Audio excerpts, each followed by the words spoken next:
Uraho neza muvandimwe, nongeye kugusuhuza mu izina ry'umucunguzi wacu Yesu Kristo. Amahoro y'Imana abe muri wowe, ubuntu bw'umwami wacu Yesu Kristo buhorane nawe. Nkuzaniye inkuru nziza igufitiye amagambo y'uburyo watsinda ubwoba. Uko watsinda ubwoba mu buryo bw'Imana. Dore umurongo w'isanganyamatsiko turi bugendereho uturuka mu ijambo ry'Imana. Urwandiko rwa kabiri rwa Timoteyo, igice cya mbere umurongo wa 7. Kuko Imana itaduha umwuka w'ubwoba, ahubwo yaduhaye uw'ubushobozi n'urukundo n'ubwenge buhamye. Ubwoba ni bumwe mu byiyumvo bikomeye kandi bikunze kubaho mu buzima bwa muntu. Bugaragara mu buryo bwinshi: ubwoba bwo gutsindwa, ubwoba bwo kwangwa, ubwoba bw'indwara, ubwoba bw'ubukene, ubwoba bwo gupfa, n'ubwoba bw'ibitari bizwi. Ubwoba bushobora kutumugaza, bukatubeshya, kandi bukatubuza kugira kwizera n'ubushobozi bwo kugera ku ntego zacu. Ariko Imana itubwira kenshi mu ijambo ryayo iti: ntutinye. Ubwoba si igisubizo cy'ibintu byugarije gusa, ni ikibazo cy'umwuka kigomba gukemurwa mu buryo bw'Imana. Nk'abizera tugomba gusobanukirwa ko ubwoba butava ku Mana, kandi tukamenya uburyo bwo kubuhangara no kubutsinda dukoresheje ijambo ry'Imana no kugirana umubano wimbitse nayo. Sobanukirwa aho ubwoba bukomoka. Ubwoba ntibuva ku Mana. Urwandiko rwa kabiri rwa Timoteyo twamaze kubona, igice cya mbere umurongo wa 7, haravuga ngo: kuko Imana itaduha umwuka w'ubwoba. Ibi biduha icyemezo cy'uko ubwoba atari umugambi w'Imana kuri twe. Niba atari Imana yabuduhaye, bivuze ko bukomoka ahandi. Dore hamwe muho ubwoba bushobora gukomoka. Ubwoba bushobora gukomoka ku mwanzi Satani. Satani akoresha ubwoba kugira ngo aduhe intege nke, aducishe intege no kutubuza kwizera. Azi neza ko ubwoba bushobora kudindiza ukwizera kumwizera. Ubwoba kandi bushobora guturuka kuri kamere yacu, kuko turi abantu tuba dufite intege nke, kandi kenshi tubona ibitari bizwi tukagira ubwoba. Ubwoba bushobora guturuka ku bibazo duhura nabyo. Iyo twibanze ku kibazo aho kwibanda ku masezerano y'Imana, ubwoba burinjira mu mitima yacu. Mu Itangiriro igice cya 3 umurongo wa 10 hari ijambo rigira riti: aho Adamu yavuze ati: numvise imirindi yawe muri iyi ngobyi, ntinyishwa nuko nambaye ubusa ndihisha. Ubwoba bwazanye icyuho hagati y'abantu n'Imana nyuma y'icyaha. Tugomba kubanza kumenya ko ubwoba atari igikoresho cy'Imana, ahubwo ari intwaro y'umwanzi. Iyo tumaze kubyumva, tubasha kubwanga dufite ububasha. Gusimbuza ubwoba ukwizera. Ukwizera ni umuti w'ubwoba. Yesaya 41 umurongo wa 10 haravuga ngo: ntutinye kuko ndi kumwe nawe, ntukihebe kuko ndi Imana yawe. Nzajya ngukomeza, ni koko nzajya ngutabara, kandi nzajya nkuramiza ukuboko kwanjye kw'iburyo, ariko gukiranuka kwanjye. Imana iduha impamvu 3 zo kudatinya. Impamvu ya mbere, igendana natwe. Impamvu ya kabiri, iduha imbaraga. Impamvu ya gatatu, iradushyigikira. Abaroma igice cya 10 umurongo wa 17 haravuga ngo: dore kwizera guheshwa no kumva kukazanwa n'ijambo rya Kristo. Iyo dusomye ijambo ry'Imana kenshi, ukwizera kwacu kurakura, maze ubwoba bugacika intege. Iyo usoma ijambo ry'Imana buri munsi, isezerano ry'Imana niryo risimbura ubwoba bwawe. Kwiringira urukundo rw'Imana rutagira inenge.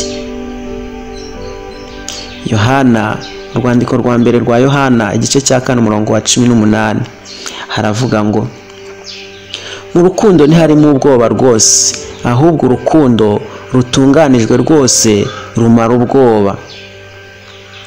Iyo uzi by'ukuri ko Imana igukunda, ubwoba ntibugiraho bunyura muri wowe.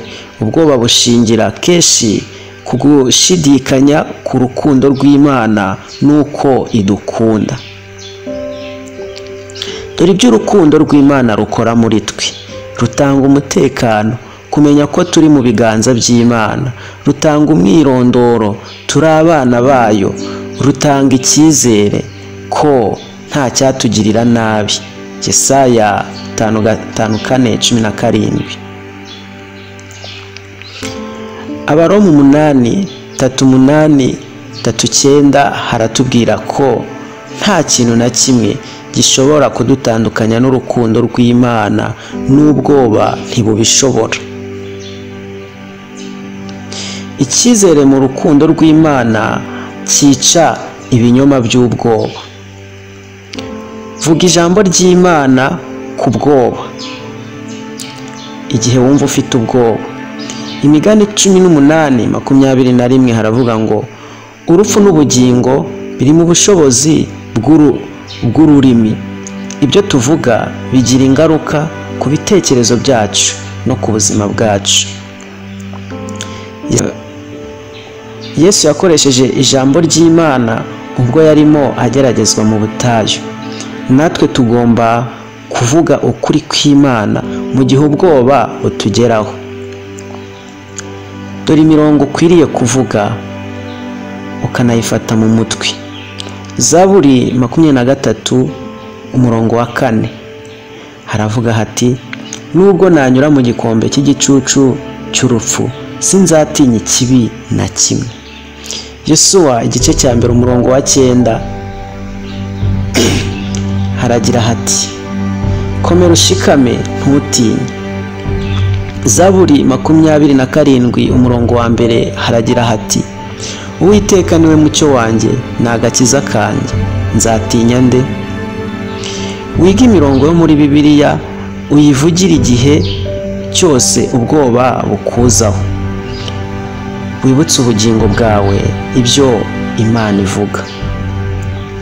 Senga kandi wirekure.